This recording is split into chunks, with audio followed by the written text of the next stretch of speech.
시느니라. 아멘. 오늘 마태복음 말씀으로 하나님의 말씀 함께 나누고자 합니다. 예수님이 이 땅에 오셔서 십자가에 죽으시고 부활하신 그 이유는 죄로 인해서 하나님과 깨어진 인간과의 관계를 바로 잡으시기 위함이었습니다. 예수님이 행하신 그 일은 거룩하신 하나님과 우리와의 그 관계를 회복시키시기 위해서 하나님의 그 의를 우리에게 전가시키시는, 그래서 우리를 의롭게 여겨주심으로 그 의로 말미암아 우리와 하나님과의 관계가 바른 관계로 설 수 있도록 하신 것이 바로 예수님이 이 땅에 오셔서 행하신 일입니다. 따라서 예수님은 하나님의 공의라고 하죠. 하나님의 의라고 합니다. 헬라어로는 디카이오스네라고 하고 또 히브리어는 ጼ데카라는 그러한 단어를 쓰죠. 그 의를 우리에게 주신 것입니다. 우리가 성경을 읽을 때 이 하나님의 의라는 개념을 우리가 잘 정립해야 되는데, 그렇게 관계적으로 나타내는 하나님의 의라는 표현이 있고, 또 우리가 잘 아는 저스티스의 개념의 정의가 있습니다. 근데 하나님의 의를 우리가 얘기할 때에 우리가 선한 일을 행한다는 개념의 정의가 아니라 하나님의 것을 우리에게 주시는 관계적인 의라는 것이죠. 그렇게 예수님을 믿는다라는 것은 단순히 그가 살아계신 것, 그가 존재하신다라는 것을 믿는다는 것뿐만이 아니라 그 존재하시는 예수 그리스도, 그 예수 그리스도로 말미암아 얻게 된 하나님과의 바른 관계를 맺게 된 것, 그 임재 가운데 나의 하나님을 고백하는 것이 바로 우리의 진정한 믿음, 예수님을 믿는다는 의미입니다. 그래야지 우리가 성경을 읽을 때, 특별히 로마서의 말씀 같은 것들을 우리가 읽을 때에 헷갈리지 않게 됩니다. 하나님과의 관계로서의 의의를 자꾸 생각을 해야 되는데, 나의 정의, 내 어떤 행함, 선행을 자꾸 생각하다 보니까 이 말씀들이 헷갈린다라는 것이죠. 우리가 함께 나누고 있는 이 산상수훈의 메시지는요, 예수님께서 우리에게 하나님과 함께하는 이 천국을 말씀하시면서 하나님과 바른 관계 가운데 있는 자, 그런 의로운 자가 될 것, 의를 위하여 살아갈 것을 말씀하십니다. 그런 의미에서 우리가 지난 시간에 나눈 마태복음 5장 20절의 말씀을 이렇게 우리가 생각해 볼 수 있는데요, 5장 20절의 말씀 우리 자막을 통해서 한번 보시면요, 내가 너희에게 이르노니 너희의 의가 서기관과 바리새인보다 더 낫지 못하면 결코 천국에 들어가지 못하리라. 이 서기관과 바리새인보다 더한 이 종교적인 열심과 어떤 도덕적인 선한 일을 행할 것을 우리에게 요구하시는 말씀인가? 그렇지 않다라는 것이죠. 여기서 말씀하시는 그 의는 예수님께서 우리에게 주시는 그 의, 그 보혈로 말미암아 우리를 구원하신 하나님과의 바른 관계를 말하는 것입니다. 따라서 이 말씀을 이렇게 읽으면 우리가 해석이 좀 자연스럽습니다. 내가 너희에게 이르노니 너희와 하나님과의 관계가 서기관과 바리새인과의 하나님과의 관계보다 더 낫지 못하면 결코 천국에 들어가지 못하리라. 그렇다면 우리가 서기관과 바리새인들, 우리가 지난 시간에 계속해서 보았을 때에 하나님과 어떤 관계에 있는 자들이었죠? 진실되지 못한 관계였습니다. 외식하는 자들이었죠. 하나님과의 관계에 있는 척하면서 외식하는 자들이었고, 정작 진실된 관계는 맺지 못하는 자들이 이 서기관과 바리새인들, 외식하는 자들의 특징이었습니다. 그렇게 예수님께서 그런 척하는 그들을 싫어하신 것이죠. 그래서 계속해서 예수님이 화 있을진저라고 하면서 저주하신 그 이유가 그런 척하지 말라라고 말씀하신 것이죠. 왜냐? 예수님을 비인격적으로 대우하였기 때문입니다. 그것을 싫어하신 것이죠. 여러분, 이것에서 우리가 잘 생각해 봐야 할 개념이 우리 안에도 똑같이 오늘날에도 여전히 있는 개념이 있습니다. 종교 생활을 우리가 열심히 하는 것과 우리가 정말 그 하나님의 은혜를 힘입어서 예수님과 인격적인 관계를 맺는 것이 엄청난 차이가 있다는 것을 잘 분별해야 됩니다. 왜 그러냐면 종교 활동을 열심히 하는 것은 사실 이단도 훨씬 더 열심히 하기 때문입니다. 이단과 우리와의 차이가 무엇인가라고 얘기했을 때 열심으로 따져놓고 보면 우리는 훨씬 더 못합니다. 그렇게까지 못할 수가 없습니다. 최근에도 신천지와 관련된 어떤 영상 한 가지를 보았는데 정말 열심히 믿습니다. 직장을 다님에도 불구하고 밤낮 할 거 없이 열심히 믿는다는 것이죠. 그러한 종교 활동과 열심히 하는 것과 인격적으로 예수님을 관계하면서 믿는다라는 것은 다른 것이다라는 거죠. 여러분, 우리 오늘 본문의 말씀은 기도에 관한 말씀입니다. 예수님께서는 마찬가지로 이 기도에 대해서 우리가 오해하고 있는 것들을 오늘 바로잡아 주시면서 이 기도는 예수님과의 인격적인 관계 안에서 행하는 것임을 나타내는 것을 우리가 볼 수 있습니다. 5절에서 8절까지의 말씀을 보면은 5절과 6절 모두 부정과 긍정, 또 7절, 8절 부정과 긍정으로 이야기하는 것을 볼 수가 있습니다. 먼저 5절의 말씀을 한번 보면요, 5절의 말씀에 예수님께서 먼저 기도를 할 때에 사람에게 보이려고 하나님과 관계가 있는 척하는 이 외식하는 자들과 같이 하지 말 것을 말씀하십니다. 여러분, 외식하는 자의 모습은 어떻습니까? 우리가 앞에서 보았듯이 구제하는 자들과 마찬가지로 구제할 때에 나팔을 불면서 나 여기 구제한다고, 나 선한 일 한다고 사람들에게 광고하는 것과 같이 여기서도 마찬가지로 우리가 해야 될 이 기도도 이 바리새인들과 서기관들이 행하는 모습들은 사람들이 많이 모여있는 회당과 큰 거리 어귀에 서서 나 기도하고 있다고 라는 것을 사람들에게 어필하기 위해서, 보여주기 위해서 하는 것을 볼 수가 있습니다. 이렇게 하지 말 것을 말씀하시죠. 그리고서 6절의 말씀에 우리가 마땅히 해야 할 것을 이렇게 말씀하십니다. 우리 6절 말씀 같이 함께 읽어보겠습니다. 시작. 너는 기도할 때에 내 골방에 들어가 문을 닫고 은밀한 중에 계신 내 아버지께 기도하라. 은밀한 중에 보시는 내 아버지께서 갚으시리라. 아멘. 내 골방에 들어가 문을 닫고 은밀한 중에 계신 내 아버지께 기도하라라고 말씀하십니다. 구제와 마찬가지로 하나님과 인격적인 관계라는 개념을 가지고 하는 것이 기도다라는 것이죠. 따라서 여러분, 기도는 누구에게 하는 것인가? 하나님께 하는 것입니다. 그렇기에 은밀한 중에 하라라는 것은 어떤 의미입니까? 사람들에게 보이려고 할 필요가 전혀 없다라는 것이죠. 왜냐? 하나님께 하는 것이기 때문에 하나님 앞에서, 그 앞에서 하라고 말씀하시는 것입니다. 그래서 5절, 6절의 말씀 가운데 우리가 주목해야 할 표현이 또 한 가지가 있는데 5절에 이렇게 쓰여 있습니다. 또 너희는 기도할 때에 라고 복수로 이 번역이 되어 있는데, 사실 원어의 말씀을 보면은 6절에서 나타나는 것과 같이 너는 기도할 때에 라고 마찬가지로 단수로 되어 있습니다. 그래서 너는 기도할 때에 계속해서 예수님이 언급하시는 것이죠. 예수님께서 많은 사람들 앞에서 말씀하셨지만 이것은 구제와 마찬가지로 우리의 기도 또한 그냥 다수에게 뭉뚱그려서 너네 이렇게 기도하면 좋고 안 해도 괜찮아 라고 얘기하신 것이 아니라, 기도도 각 사람 개개인이 하나님 앞에서 기도하는 자가 되어야 한다고 명령하시는 것이 바로 이 기도의 명령입니다. 여러분, 여기서 우리가 기도의 정의를 알 수 있죠. 기도는 우리 각자에게 하시는 하나님의 명령입니다.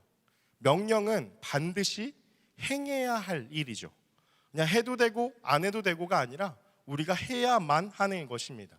당연히 해야 하는 것입니다.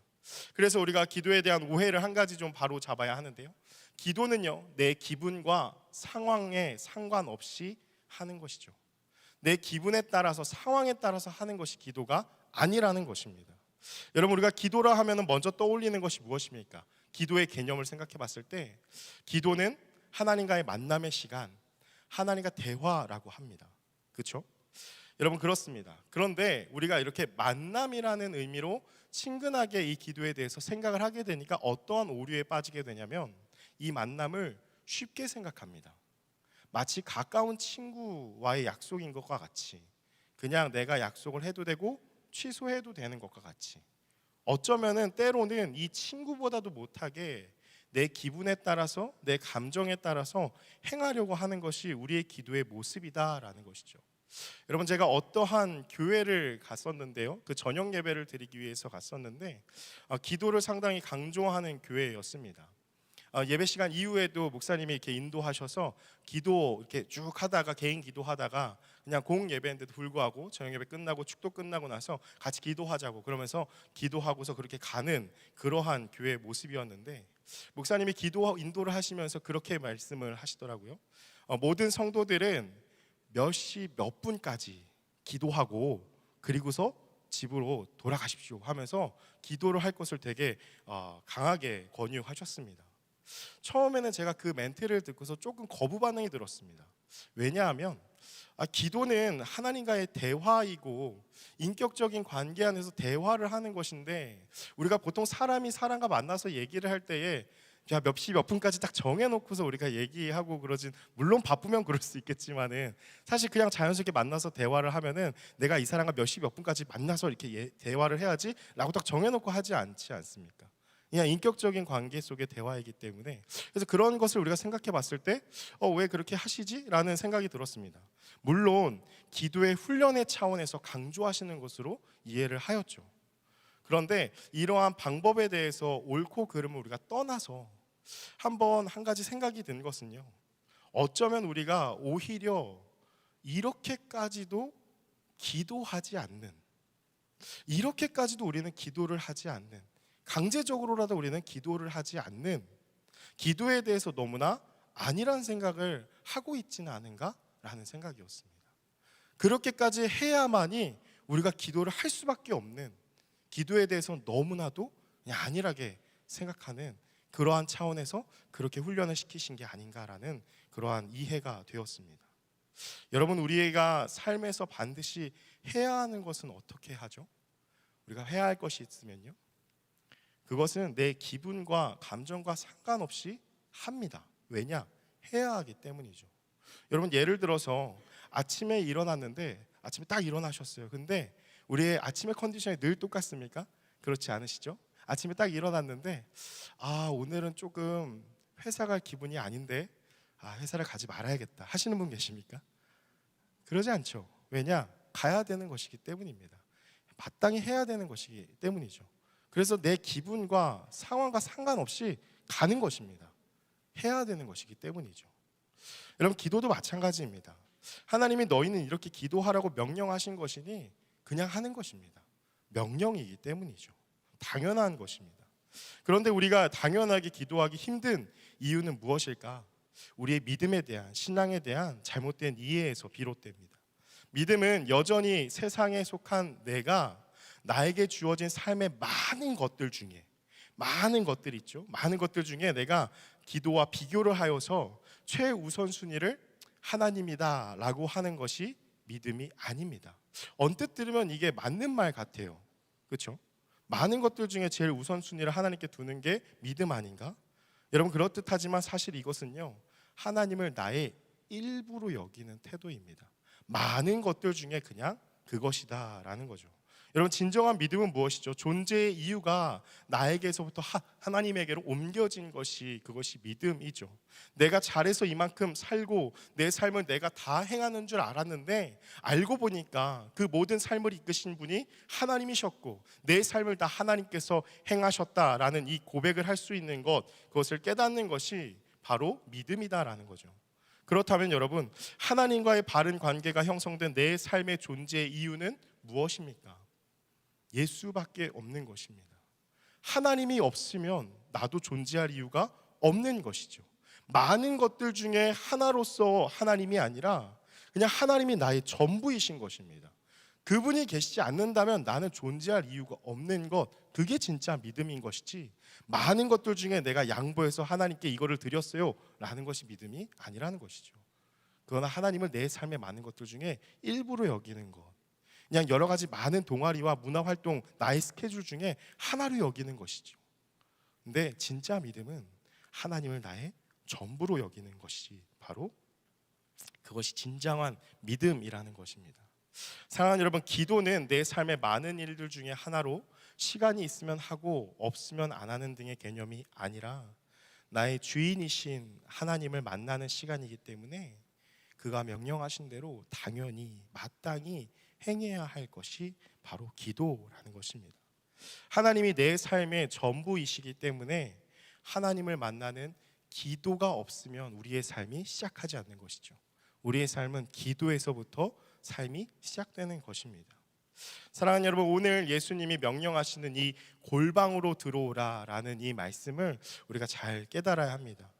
골방에 그 명령에 따라서 우리가 들어가 기도한다라는 것은 하나님을 인격적으로 만나서 그 앞에 서는 시간입니다. 우리가 그 앞에서 설 때에 내가 드러나게 됩니다. 우리는 그 하나님 앞에 설 때 우리를 드러내시는 하나님을 만나서 비로소 하나님께서 우리에게 주시는 은혜를 경험하게 됩니다. 그 하나님의 은혜를 경험하게 된다는 것은 내가 누구인지를 깨닫게 되는 것입니다. 여러분, 어떤 존재입니까? 내가 죄인인 것을 깨닫는 것이 그 은혜를 경험하는 것이죠.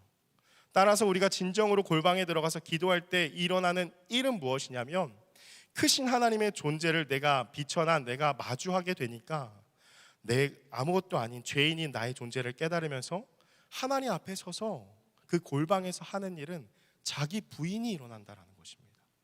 그 기도의 진짜 정수는 하나님 앞에서 나를 부인하는 시간이라는 것이죠.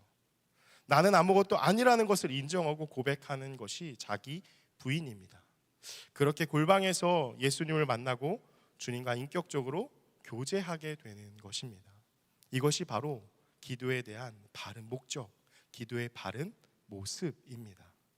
이어지는 7절과 8절에서 이런 기도의 목적, 이런 기도의 모습에 대해서 예수님이 구체적으로 수정하면서 말씀하시는 것이 있습니다. 7절의 말씀을 보면은 이렇게 얘기하는데요. 우리 7절 말씀도 같이 함께 읽어보겠습니다. 시작. 또 기도할 때에 이방인과 같이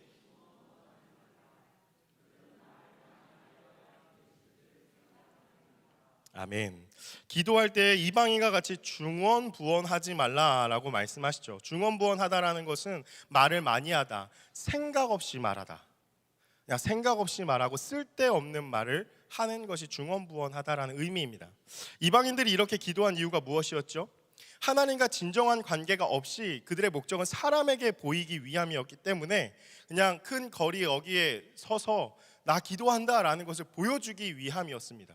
그러니까 막 쓸데없는 말들을 막 내뱉고 뭔가 되게 화려해 보이고 멋있어 보이는 말들을 행하면서 나 기도하는 사람이라는 것을 어필하기 위한 모습이었다라는 것이죠. 그런데 여러분, 이것을 어떻게 합니까? 매우 열심히 하는 것이죠. 여러분, 중언부언하다의 한 가지 의미는 기도를 열심히 하는 것입니다. 예수님이 그렇게 하지 말라고 하시는 거죠. 그럼 무슨 의미인가? 어떤 열심을 말하는 것인가? 내가 원하는 것, 내가 들어야 할 그 응답을 하나님 앞에서 열심히 때를 쓰면서 하나님을 협박하고 하나님을 회유하고 하나님으로부터 내가 원하는 것을 얻어내기까지 하나님을 막 귀찮게 하고 힘들게 하여서 얻어내는 그런 개념이 아니라는 것입니다. 여러분, 중언부언하는 기도의 핵심은 무엇입니까? 왜 그걸 하지 말라고 하시죠? 하나님에 대해서는 관심이 없는 것입니다. 중언부언 기도의 특징은 하나님이 나에게 하실 응답에만 관심을 갖는 것이죠. 이런 기도는 어떠한 기도죠? 비인격적인 기도입니다. 그래서 하지 말라고 하시는 것이죠. 여러분, 우리의 기도를 잘 생각해 봅시다. 우리가 언제 기도를 하게 됩니까? 여러분, 언제 새벽 예배를 나오시게 됩니까? 우리가 새벽을 찾아서 단잠을 깨워서 기도하게 되는 그런 상황은 사실 우리의 인생에 급박한 고통의 순간이 찾아올 때 우리는 새벽을 깨워서 기도하게 되어지죠. 고통이 찾아올 때 그것을 해결하기 위해서 기도합니다. 그래서 C.S. 루이스가 고통의 문제라는 책에서 이러한 말을 하죠. 하나님은 우리의 즐거움 속에서는 속삭이시고 양심 속에서는 말씀하시며 고통 속에서는 외치신다. 그래서 고통은 귀먹은 세상을 깨우시는 하나님의 메가폰이다 라고 이야기합니다. 우리의 즐거움 속에서 하나님의 음성이 어떻게 들리죠? 세밀하게 들려서 안 들립니다. 그래서 기도할 필요성을 못 느낀다라는 거죠. 그런데 우리가 고통이 찾아올 때에는 그 하나님의 외침, 부름의 소리를 듣게 된다라는 것이죠. 왜요? 고통은 귀먹은 세상을 깨우시는 하나님의 확성기이기 때문에 돌아와라 라고 하는 그러한 메가폰으로 외치는 음성, 큰 음성을 듣게 되는 것이기 때문에 우리가 기도하게 된다라는 것입니다. 평소에는 하나님과의 대화인 기도의 필요성을 느끼지 못하고 그의 속상이시는 음성에 관심이 없다가 고통이 찾아오고서야 하나님의 큰 소리를 듣고 정신 차리고 기도의 자리로 나오게 되는 것입니다. 여러분, 그렇다면 고통을 통해서 하나님이 우리에게 원하시는 것이 무엇입니까? 다시 그 기도의 자리로 나와서 하나님과의 멀어졌던, 아까 얘기했던 기도의 목적, 기도의 올바른 모습, 인격적인 관계 안으로 우리를 초대하시는 것입니다. 멀어졌던 그 하나님과의 인격적인 관계를 다시 맺자라고 하시면서 우리를 기도의 자리로 부르시는 음성이 고통이다라는 것이죠. 그러나 사실 우리는요, 이때에도 우리는 부르시는 그 하나님의 음성, 그 음성에 귀를 기울이지 못합니다. 그래서 우리의 모습은 어떠냐? 사람들을 만나거나 아니면 목회자를 만나서 이렇게 이야기를 하죠. 왜 내 삶에 이렇게 고통이 찾아옵니까? 내가 이만큼이나 열심히 살았는데 왜 나한테 이런 고통이 찾아옵니까? 내가 하나님을 위해서 내 삶을 얼마나 헌신을 했는데, 하나님 위해서 내가 모든 걸 다 드렸는데 왜 나한테 이런 고통이 찾아옵니까?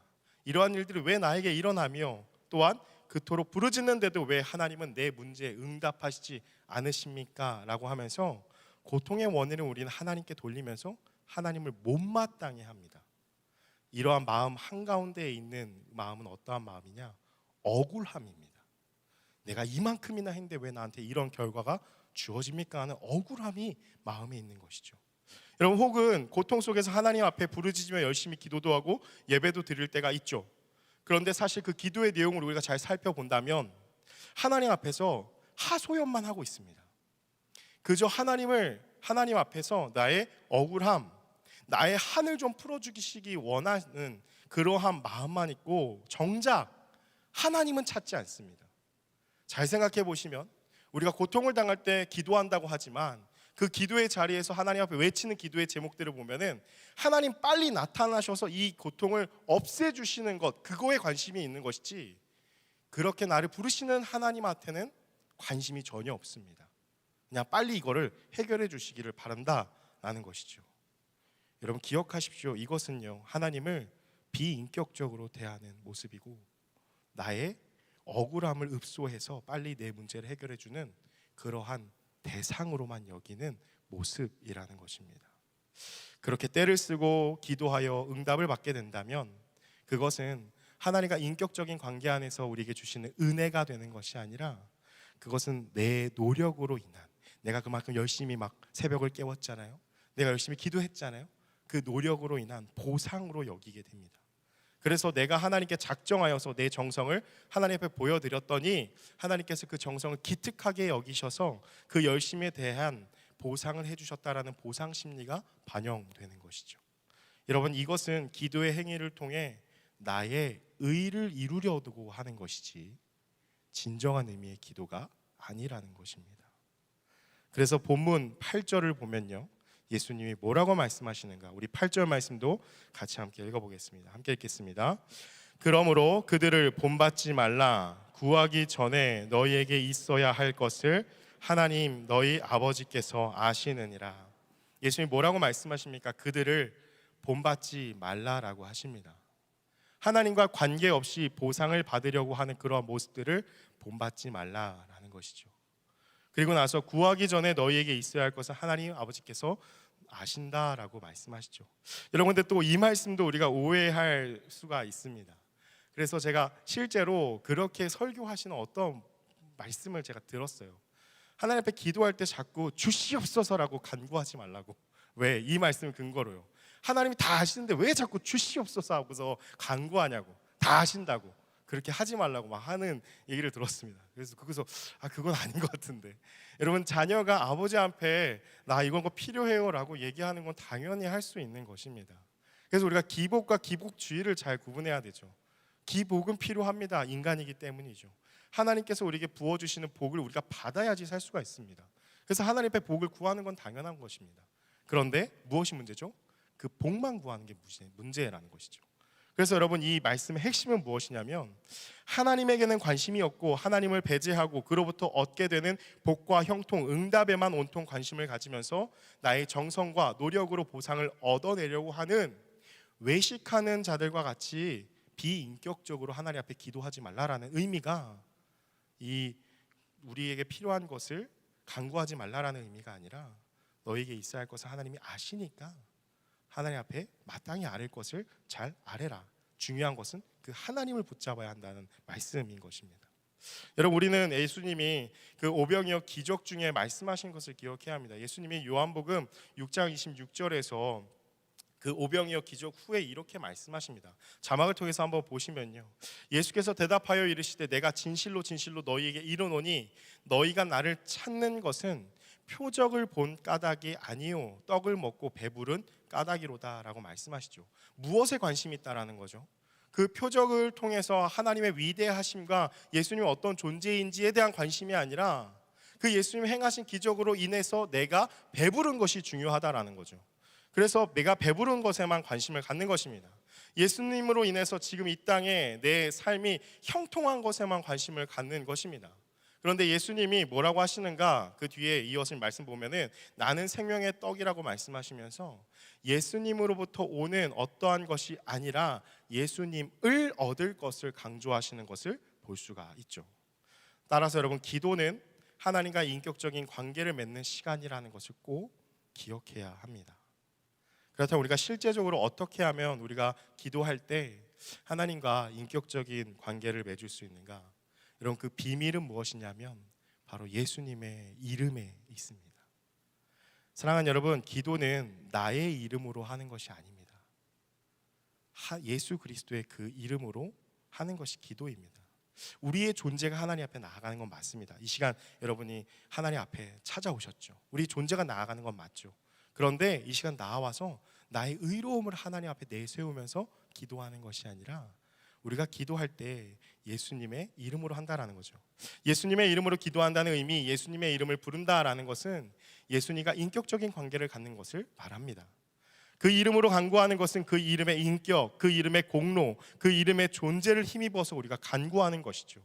나의 인격, 나의 공로, 나의 어떠한 의로움이 아니라 예수께서 행하신 그 일을 가지고서 그 이름을 하나님 앞에 내세우면서 기도하는 것입니다. 그래서 우리가 기도를 마칠 때 예수님의 이름으로 기도드립니다라고 하는 이유가 여기에 있다라는 것이죠.